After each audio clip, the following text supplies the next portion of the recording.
Shalom, perkenalkan nama saya Freddy Sektor Amin, NIM 2274 201013, kelas A122, mata kuliah Pengantar Hukum Indonesia. Dosen pengampu Dr. Gladi Angel Dendape, SH, MH. Pada saat ini saya akan mempresentasikan makalah saya yang mengenai hukum administrasi negara. Kita masuk pada kata pengantar. Puji syukur kami panjatkan kepada Tuhan Yang Maha Esa, karena dengan rahmat-Nya kami dapat menyelesaikan makalah hukum administrasi negara dengan baik meskipun banyak kekurangan di dalamnya. Dan kami berterima kasih pada Enci Gladi Angel Dendape selaku dosen mata kuliah Pengantar Hukum Indonesia yang telah memberikan tugas ini kepada kami, sehingga kami dapat mempelajari mendalam mengenai pentingnya hukum administrasi negara dalam kehidupan. Kami harap makalah ini dapat bermanfaat dalam menambah wawasan dan ilmu pengetahuan kita mengenai hukum administrasi negara. Kami menyadari sepenuhnya bahwa makalah ini jauh lebih dari kata sempurna. Oleh sebab itu, saya berharap adanya kritik, saran, dan usulan demi perbaikan makalah yang telah saya buat menjadi lebih baik ke depannya. Daftar isi. Kata pengantar, daftar isi. Bab 1, pendahuluan. 1.1 latar belakang masalah. 1.2 rumusan masalah. Bab 2, pembahasan. 2.1 pengertian hukum administrasi negara. 2.2 sumber-sumber hukum administrasi negara. 2.3 objek hukum administrasi negara. Bab 3 penutup. 3.1 kesimpulan. Bab 1. 1.1 latar belakang masalah. Dalam cabang ilmu hukum ada beberapa istilah yang digunakan untuk menyebut hukum administrasi negara. Misalnya ada yang menggunakan istilah hukum tata usaha negara. Meskipun dalam ruang penyebutan istilah yang berbeda, namun dalam perkembangan selanjutnya pemakaian istilah untuk bidang ilmu hukum ini diganti menjadi istilah administrasi negara. Setelah sebelumnya sempat menggunakan istilah hukum tata pemerintahan pada tahun 1972 atas dasar surat keputusan Menteri Pendidikan dan Kebudayaan pada 30 Desember 1972 nomor 98/U/9872 tentang pedoman kurikulum minimal. Hukum administrasi negara ini menguji hubungan hukum istimewa yang diadakan dan yang memungkinkan para pejabat administrasi negara melakukan tugas istimewa mereka. Administrasi negara diberi tugas mengatur kepentingan umum, misalnya kesehatan masyarakat, pengajaran, dan lain-lain, agar alat-alat perlengkapan negara dalam hal organ administrasi negara datang menjalankan tugas penyelenggaraan kesejahteraan umum secara baik.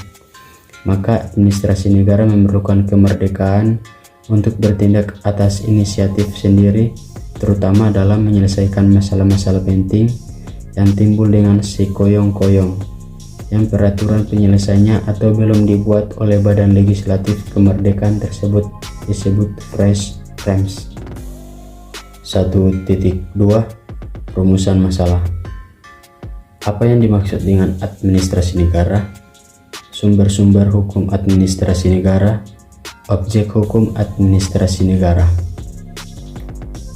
Bab 2 pembahasan. 2.1 pengertian hukum administrasi negara. Hukum administrasi negara adalah rangkaian aturan-aturan hukum yang harus diperhatikan oleh alat-alat perlengkapan negara di dalam menjalankan tugasnya. Terhadap rumusan masalah ini banyak diajukan keberatan. Perlu diketahui bahwa negara adalah suatu pengertian yang abstrak dan wujud suatu badan hukum. Maka sudah barang tertentu perbuatan-perbuatan hukum yang dilakukan alat-alat perlengkapan negara sebagai organ suatu badan hukum yang sangat heterogen dan tidak hanya perbuatan-perbuatan dalam hukum perdata, hukum dagang, dan hukum sebagainya. Hukum administrasi negara dapat diartikan sebagai rangkaian rangkaian aturan hukum yang mengatur cara bagaimana alat-alat perlengkapan negara menjalankan tugasnya.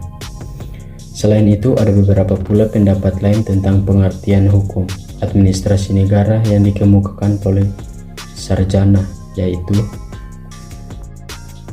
yang pertama, hukum administrasi negara adalah peraturan hukum yang mengatur administrasi, yaitu hubungan antar negara dan pemerintahan yang menjadi sebab hingga negara itu berfungsi.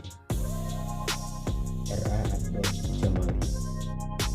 Yang kedua, hukum administrasi negara adalah keseluruhan aturan hukum yang mengatur bagaimana para sebagai penguasa menjalankan usaha-usaha untuk memenuhi tugasnya.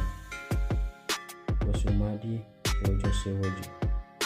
Yang ketiga, hukum administrasi negara adalah hukum yang menguji hubungan hukum istimewa yang diadakan akan kemungkinan para pejabat melakukan tugas mereka yang khusus. Utrecht. 4. Hukum administrasi negara adalah keseluruhan aturan yang harus diperhatikan para penguasa yang serai tugas memerintah dan menjalankan tugasnya. Van Appelbaum. Yang kelima, hukum administrasi negara adalah hukum yang mengatur hubungan hukum antara jabatan-jabatan dalam negara dengan para warga masyarakat.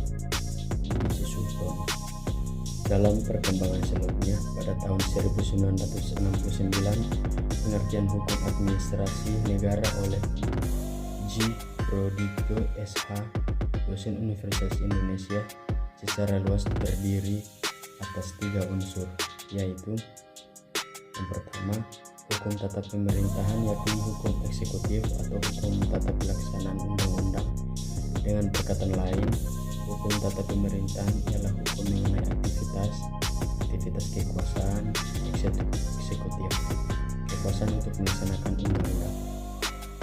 Yang kedua, hukum administrasi negara dalam arti sempit, yaitu hukum tata pengurusan rumah tangga negara. Rumah tangga yang dimaksud segala sesuatu tugas-tugas yang ditetapkan dengan undang-undang sebagai urusan negara. Dan C.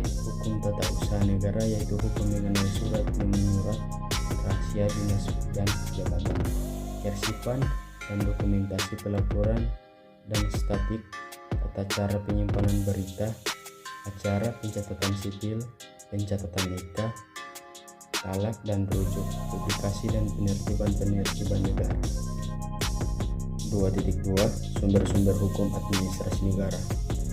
Sumber hukum adalah sesuatu yang dapat menimbulkan aturan hukum serta tempat ditemukannya aturan-aturan hukum. Sumber hukum dapat dibagi menjadi 2, yaitu sumber hukum dalam material, yaitu faktor-faktor yang dapat membantu pembentukan hukum atau menimbulkan aturan hukum. Yang pertama, sumber hukum dalam arti formal, yaitu bentuk aturan yang ada atau tempat ditemukannya aturan hukum. Sumber hukum dalam arti material dapat dibedakan menjadi 3, yaitu sumber hukum historis, yaitu sumber pengenalan atau tempat menemukannya hukum pada saat tertentu, dan sumber di mana pembuatan undang-undang mengambil bahan dalam pembentukan peraturan perundang-undangan. Misalnya hukum Romawi, hukum Prancis, hukum Belanda, dan lain-lain. Kedua, sumber hukum sosiologis, yaitu faktor-faktor sosial yang memengaruhi isi hukum fitri yang mencerminkan kenyataan yang hidup dalam masyarakat. Yang ketiga, hukum filosofis, yaitu sumber yang menjadikan hukum itu adil, misalnya hukum yang berasal dari wahyu Tuhan, hukum yang berasal dari cinta dan kesadaran hukum Pancasila. Di Indonesia yang dipandang sebagai sumber hukum material diantaranya yang pertama, Pancasila.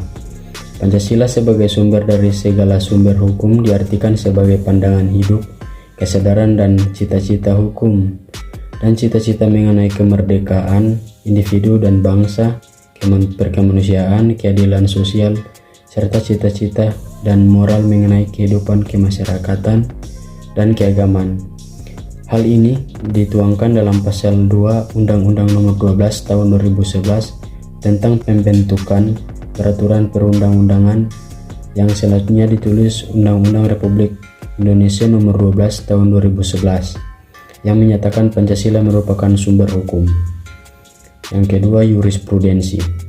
Secara umum yang dimaksud dengan jurisprudensi adalah peradilan, akan tetapi dalam arti sempit yang dimaksud dengan jurisprudensi, himpunan putusan-putusan hakim disusun secara sistematik yang dapat dijadikan rujukan bagi hakim berikutnya.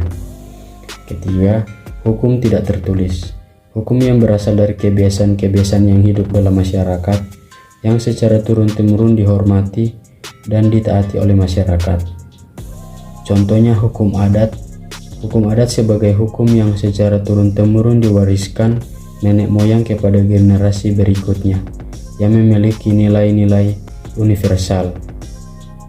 Soepomo dalam Suri 1993, nilai-nilai tersebut antara lain prinsip gotong royong, fungsi sosial manusia dan hak milik dalam kehidupan sosial, prinsip persetujuan atau kesepakatan dalam dasar kekuasaan negara, prinsip perwakilan dan permusyawaratan dalam sistem pemerintahan.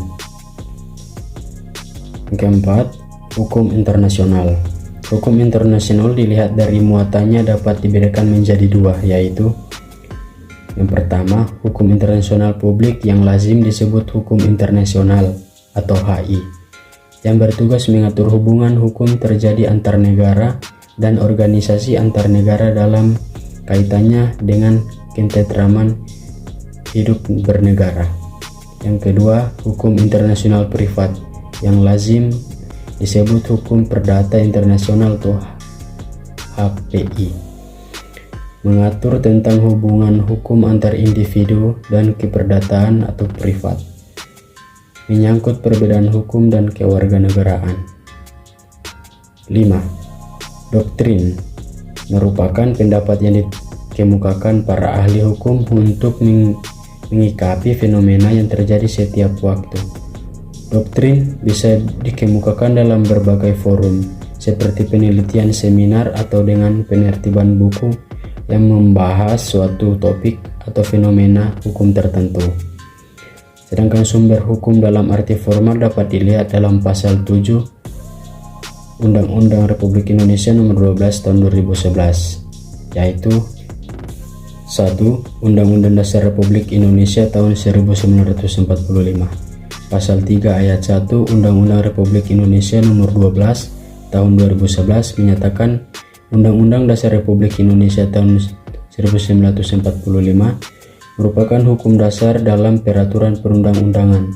Undang-Undang Republik Indonesia tahun 1945 yang diterapkan oleh PPKI pada tanggal 18 Agustus 1945.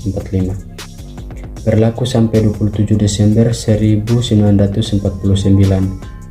Kemudian diganti dengan UUDS 1950 dan setelah Dekret Presiden tanggal 5 Juli 1959 diberlakukan lagi sekarang dengan beberapa kali amandemen. Undang-Undang Republik Indonesia tahun 1945 ini mengatur tentang 3 hak pokok, yaitu jaminan hak-hak dan kewajiban asas manusia, susunan ketatanegaraan yang bersifat mendasar, pembatasan dan pembagian tugas-tugas ketatanegaraan yang bersifat mendasar. Kedua, ketetapan Majelis Permusyawaratan Rakyat (TAP MPR). TAP MPR merupakan bentuk putusan Majelis Permusyawaratan Rakyat yang berisi hal yang bersifat penempatan. Dalam sejarahnya, penempatan TAP MPR dalam hierarki peraturan perundang-undangan mengalami beberapa kali perubahan.